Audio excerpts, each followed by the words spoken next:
pertanyaan. Yang pertama itu, benarkah agama yang logis itu hanya satu? Nah, jikalau satu, lalu yang mana yang agama logis itu? Apa dijawab dulu tadi itu ya? Pertama-tama harus kita pahami, ada agama objektif, ada agama subjektif. Kita dengan akal kita sendiri juga bisa memahami mana yang objektif, mana yang objektif itu sesuatu yang di luar kita. Subjektif itu apa yang ada dalam diri kita. Ketika kita melihat gelas, ada dua gelas. Ada gelas yang berbentuk dan punya berat, punya massa. Ada gelas yang masuk dalam diri kita dalam bentuk gelas yang mental. Ada dua gelas. Gelas yang subjektif. Begitu juga agama. Ketika kita memahami agama, sadari agama sebagai sesuatu yang berhubungan dengan Tuhan, ia bukan di dalam diri kita, ia ada di luar. Ia adalah wahyu, ia adalah ilmu Tuhan, ia adalah cahaya yang dipancarkan sebagai wahyu kepada Nabi. Itulah yang kita sebut dengan agama pada dasarnya. Tapi kita tidak mendapatkan wahyu. Kita bukan beragama dengan wahyu, kita beragama dengan persepsi. Dengan nalar kita memahami. Makanya kita mendengarkan, menyimak, membaca. Itu semuanya adalah mekanisme untuk mendapatkan pemahaman. Sehingga agama yang kita anut sebetulnya adalah konsepsi kita tentang agama. Nah, apakah satu atau dua itu tidak penting. Kenapa? Selama kita bisa mencapai sebuah kebenaran, dan kebenaran itu dapat dipertanggungjawabkan, bisa didialogkan, bisa dipertanggungjawabkan, bisa divalidasi oleh orang lain dengan standar yang sama, maka itulah kebenaran.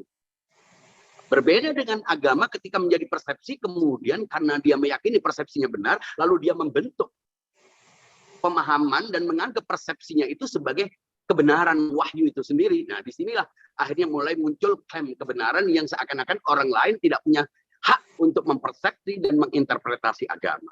Kalau saya tidak bicara tentang agama terlebih dahulu, mengapa? Seperti yang saya katakan, pikiran-pikiran ini adalah rangkaian yang panjang, yang ada awalnya.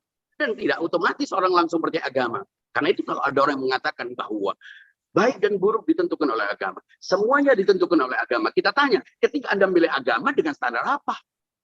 Kan Anda belum tahu baik dan buruk. Taunya kan dari agama. Nah, ketika Anda memilih agama, dari mana Anda tahu bahwa agama itu baik? Bahwa agama itu buruk? Bahwa agama itu pilihan Anda dan itu benar? Dari mana Anda tahu? Orang tidak punya sih. Kalau nilai itu ditentukan oleh agama, itu berarti dia memposisikan agama sebagai postulat, sebagai aksioma. Padahal tidak mungkin orang tiba-tiba beragama. Mengapa beragama? Karena dia bertuhan. Mengapa? Karena agama adalah ajaran Tuhan. Itu otomatis mengkonfirmasi bahwa dia harusnya meyakini Tuhan lebih dulu sebelum meyakini agama. Sayangnya berkali-kali saya katakan, banyak orang-orang agamawan yang melarang orang untuk mempelajari Tuhan, untuk mempertanyakan eksistensi Tuhan. Sehingga dengan itu, dia tidak tahu tentang Tuhan, tapi dia beragama. Dan karena beragama tanpa dasar ketuhanan, perilakunya pun tidak mencerminkan runutan pikiran ketuhanan kemudian kepada agama. Mestinya, kita harus terbuka. Kita harus mampu menjawab pertanyaan-pertanyaan kita tentang eksistensi Tuhan, tentang Tuhan, agar dia nyata dalam persepsi kita. Ketika dia nyata, baru perilaku kita mencerminkan kesadaran kita tentang betapa dekatnya Tuhan. Sekarang kalau kita dikatakan bahwa Tuhan lebih dekat daripada urat leher, itu kita tidak paham. Ya, kita tidak paham. Kita hanya baca begitu saja dan kita skip. Kita liburkan nalar kita. Tapi kalau orang memahami eksistensi lebih dulu, sebelum dia bicara Tuhan, sebelum dia beragama, sebelum dia masuk ke ayat-ayat itu, maka itu tidak ada masalah. Karena itu adalah simbolisasi tentang bahwa Tuhan itu tidak berjarak. Bahwa Tuhan itu di luar dimensi ruang dan waktu. Maka penjelasan bahwa Tuhan lebih dekat dari urat leher menjadi sederhana, menjadi bisa diterima oleh semua orang. Ya. Dan itu banyak menimbulkan masalah. Banyak ayat-ayat yang kelihatannya kita tidak bisa menafsirkan. Mengapa kita tidak bisa menafsirkan? Karena kita tidak mengikuti jalurnya. Nah, ketika kita bilang akal personal, jangan lupa, akal-akal kita pasti tidak benar. Tidak murni benar 100%. Dan karena itu kita tidak bisa mengandalkan pikiran-pikiran kita. Kita sering dipengaruhi, jangan lupa, manusia itu sebetulnya sudah tahu ada logika kebenaran, ada logika kepentingan. Dan kebanyakan orang menggunakan logika kepentingan. Mengapa? Karena kebenaran itu biasanya bertentangan dengan kenyamanan. Anda harus tegas saat Anda harus berpikir logis. Anda tidak bisa bermanis-manis atau Anda menganulir pendapat Anda hanya untuk menyenangkan orang. Ini kan menyenangkan orang itu berarti feedbacknya supaya dia senang juga. Orang kalau berpikir logis, dia tidak akan bisa membenarkan pendapat orang sedekat apapun orang itu, seberpengaruh apapun orang itu terhadap dia. Dia akan katakan itu tidak logis. Dan dia harus bertanggung jawab terhadap itu. Nah, kebanyakan orang menganggap berpikir logis ini pertama berat. Ribet. Dia lebih suka mengangkat kulkas, lebih ringan bagi dia daripada dia menyusun pikiran-pikiran. Ya, banyak orang begitu. Sehingga dia taken for granted. Dia menyerahkan keyakinannya kepada orang. Ustadz kayak agamawan kayak pendeta apapun. Sehingga dia terima jadi saja. Dia sebetulnya sudah bukan orang yang memilih keyakinan, dia adalah subordinat dari orang. Dia tidak ikut memikirkannya. Yang penting saya ngikuti siapa dia. Dari situ orang yang tidak berpikir logis biasanya mengganti what menjadi who. Ya, keburu berpikir how padahal dia belum menjawab why. Dan inilah ciri-ciri orang yang tidak mau berpikir logis. Kalau kita katakan bahwa di antara semua manusia itu ada orang yang merepresentasi manusia paling logis, paling rasional. Siapa? Nabi Muhammad.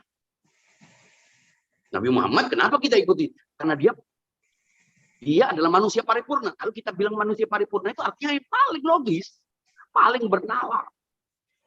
Nah, ketika kita menerima agama, mestinya agama itu adalah sebuah pilihan logis.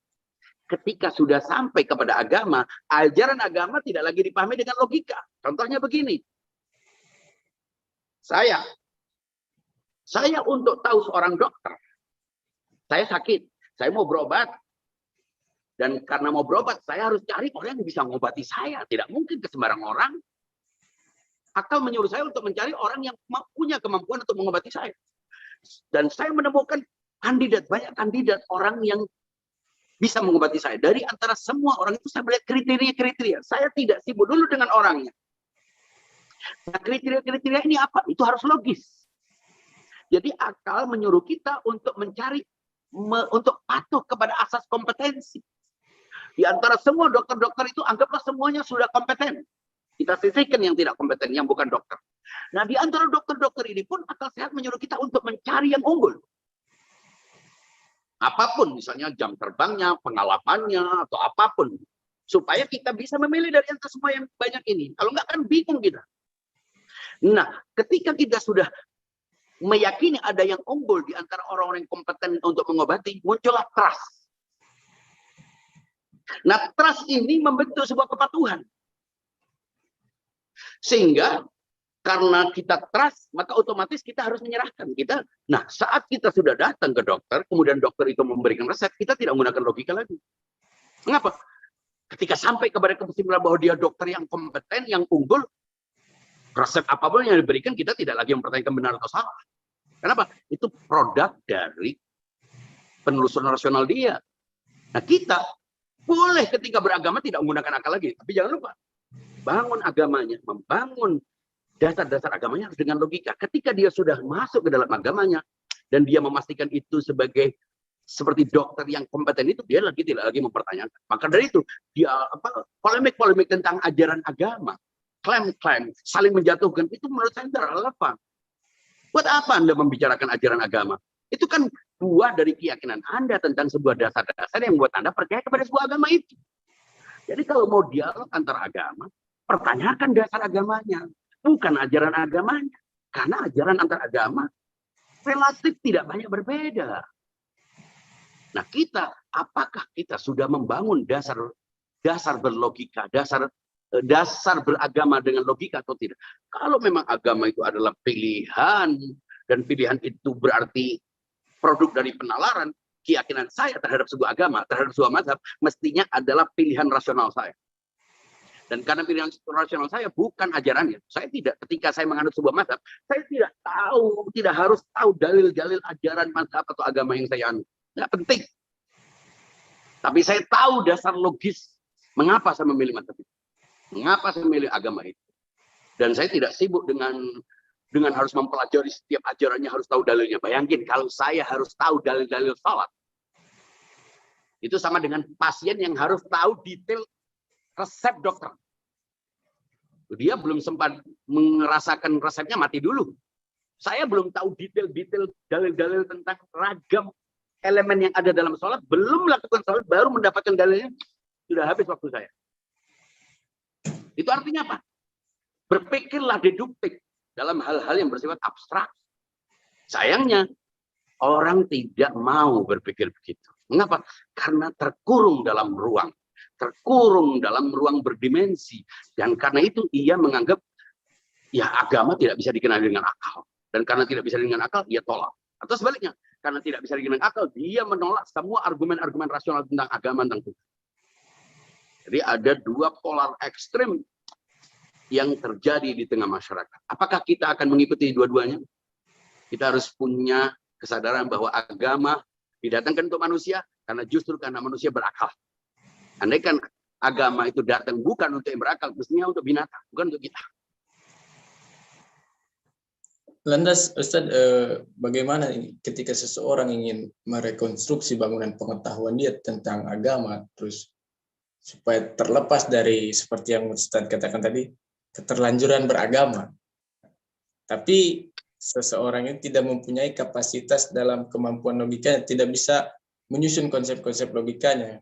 Nah, yang ditakutkan ketika berguru kepada seorang agamawan, takutnya dogma-dogma yang kita tangkap. Nah, ibaratnya kita ini mau berobat tapi yang nanganinya sesama pasien, bukan dokter gitu, Ustaz. Gimana, Ustaz? Karena itu sebetulnya dia harus punya dulu akal, dia tanpa perlu belajar bahwa orang harus kembali kepada orang yang kompeten. Saya kira tidak harus, siapapun akan kembali kepada orang yang lebih pandai. Maka itu kalau ada orang berujuk kepada orang, Anda naik bus tapi Anda tidak yakin sopir ini bisa mengantarkan Anda kepada sebuah tujuan, itu konyol. Ya, maka itu perlu SIM, perlu kepastian perusahaannya jelas ini. Anda mau naik pesawat, Anda tidak yakin, jangan-jangan bukan ada orang yang tiba-tiba naik ke kokpit terus menerbangkan. Anda tidak mau tentu. Ada trust. Trust itu dasar kepada apa? Ada logika. Logika apa? Logika kompetensi yang membuat Anda harus percaya kepada orang kompeten. Nah, setelah Anda percaya, Anda tidak perlu terus bertanya, Anda mau kemana ini? Arahnya kemana? Di setiap perjalanan. Oh, dia akan nabrakkan pesawat mungkin karena jengkel. Artinya terima itu sebagai bagian. Apakah nanti ada kesalahan atau tidak, itu bukan urusan Anda. Jadi berlogika bukan pada ajaran agama. Tapi pada mayor-mayornya, pada prinsip-prinsipnya. Selanjutnya, toh faktanya kita ini sholat dengan berbagai macam cara. Kalau kita tasyahud, ada yang begini, ada yang gini, ada yang begini-begini, ada yang seperti nulis tanda tangan, ada yang garuk-garuk. Kita tidak tahu dalilnya, tapi kita jalani. Itu artinya apa? Kita sebetulnya dalam banyak hal berpikir deduktif, tapi kita tidak sadar. Masalahnya siapa? Maka itu kita tidak perlu mempertanyakan ajaran. Tidak perlu berpolemik tentang keyakinan agama, kenapa agamanya begitu, kenapa. Dasar Anda memilih agama itu apa? Itu yang penting. Itu pun kalau kita punya waktu. Kalau enggak, biarin aja. Kenapa harus usil dengan yang penting kita. Nah, sebelum kita beragama, ada urutan pikiran lain. Apa? Bertuhan. Nah, sebelum bertuhan, kita punya pikiran awal lagi. Eksistensi. Nah, eksistensi itu apa? Dimulai dari mana? Dari dirinya. Dia sadar bahwa dirinya ada sebelum dia meyakini apapun. Kalau enggak, bagaimana dia mengkonfirmasi sesuatu selain dirinya? Jadi, awal pikiran manusia itu, aku ada. Dan itu tidak ada yang memberitahu. Dia sadar dirinya. Dari mana kita bisa tahu bahwa dia sadar dirinya ada? Ketika dia berinteraksi, dia merespon. Itu semuanya mengkonfirmasi bahwa dia sudah punya kesadaran. Dan ini tidak saya sebut dengan pengetahuan. Mengapa? Mungkin orang memahaminya kalau pengetahuan itu kita dapat dari informasi. Ini tidak ada informasi. Dia sudah menyatu dengan dirinya. Ini semacam BIOS dalam komputer. Sehingga kalau tidak ada itu, dia bukan komputer. Kalau kita tidak punya kesadaran tentang eksistensi diri kita sendiri, ya berarti kita not human being. Kita bukan manusia. Nah, kesadaran inti manusia itu adalah pikiran awal. Apa? Aku ada. Dan karena aku ada, mengapa aku ada? Karena aku mengalami keberadaanku. Aku mengalami aneka rasa dalam diriku. Aku menerima aneka gambar dan citra-citra dalam diriku. Yang dengan itu tidak mungkin gambar-gambar ini muncul tanpa ada subjek yang menampungnya. Kemudian itu mengkonfirmasi gambar-gambar itu tentang sesuatu selain diriku. Dari situlah dia mulai mencari apakah gambar-gambar ini adalah refleksi sebuah realitas ataukah dia adalah gambar-gambar yang menciptakan sebuah realitas. Bukan realitas itu sendiri. Ini yang perlu ini yang perlu dipelajari agar apa? Agar agama kita menjadi pilihan kita. Agar Tuhan yang kita yakini itu merupakan pilihan kita, bukan dijejalkan kepada orang. Bukan kita pasrahkan keyakinan kita kepada orang. Itu, dan ketika kita sadar bahwa keyakinan kita itu adalah pilihan kita, kita tidak sibuk dengan pilihan orang lain. Mengapa? Setiap orang punya pertanggungjawaban selama dia tidak mengganggu orang lain.